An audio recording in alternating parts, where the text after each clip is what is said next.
પ્રધાનમંત્રી મોદીની અપીલ બાદ નાયબ મુખ્યમંત્રીએ પણ મોટો નિર્ણય કર્યો। ઇંધણ બચાવવા હર્ષભાઈ સંઘવીએ પોતાના કાફલામાં કાપ મૂક્યો।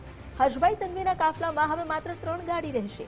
સરકારી ખર્ચ અને સમય બચાવવા માટે તેમણે આ મોટો નિર્ણય લીધો છે। હવે ગૃહ વિભાગની સમીક્ષા બેઠકો પણ વર્ચ્યુઅલી યોજાશે। ગાંધીનગર બહારના અધિકારીઓને રૂબરૂ નહીં બોલાવવામાં આવે। બહારગામના અધિકારીઓ વિડીયો કોન્ફરન્સથી જોડાશે। નિકુંજ અમારી સાથે છે। નિકુંજ, નાયબ મુખ્યમંત્રીએ પણ એક સુચારુ નિર્ણય લીધો છે। એક રીતે જોવા જઈએ તો ન માત્ર ઇંધણની બચત, સમયનો સદુપયોગ અને ટેકનોલોજી પર પણ ભાર મૂકવામાં આવી રહ્યો છે, કારણ કે હવે જે બેઠકો છે એ ત્યાં રૂબરૂ અધિકારીઓએ હાજર નહીં રહેવું પડે।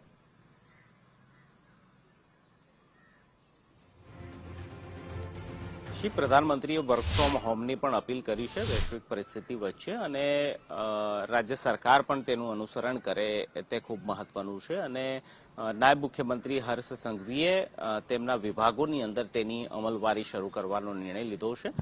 ગૃહ વિભાગ હેઠળની હવે પછીની જે પણ બેઠકો થશે, જેમાં ગૃહ વિભાગના એ અધિકારીઓ કે જે ગાંધીનગર બહાર છે, જેમને અહીં બોલાવવામાં આવતા હોય છે।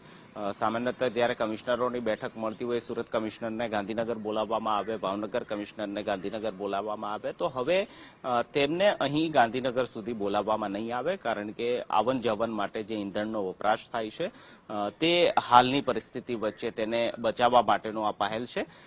ઓનલાઈન માધ્યમથી, વર્ચ્યુઅલી માધ્યમથી કોવિડ સમયે જે પ્રકારની બેઠકો થતી હતી તેવી બેઠકો હવે ગૃહ વિભાગની અને નાયબ મુખ્યમંત્રી હેઠળ રહેલા જે વિભાગો છે તેમના દ્વારા કરવામાં આવશે, તે પ્રકારની જાણકારી મળી રહી છે। આ ઉપરાંત તેમને પોતાના ડેપ્યુટી સીએમના પણ જે પ્રોટોકોલ પ્રમાણેનો, સુરક્ષા પ્રોટોકોલ પ્રમાણેનો જે કાફલો હોય છે તેની અંદર પણ ગાડીઓની કાપ મૂક્યો છે, કમી કરી છે।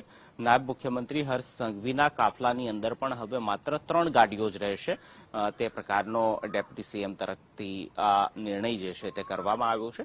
પ્રધાનમંત્રીએ અપીલ કરી હતી અને અપીલને લઈને નાયબ મુખ્યમંત્રી, મુખ્યમંત્રી અને રાજ્ય સરકારના મંત્રીઓ પણ પોતાના કોન્વોયને ઓછો કરી રહ્યા છે, અથવા તો તેઓ કોન્વોય અથવા પાયલોટિંગ કાર નહીં વાપરે તે પ્રકારનો નિર્ણય કરી રહ્યા છે। અમિતા, નિકુંજ, જોડાયેલા રહેજો અમારી સાથે।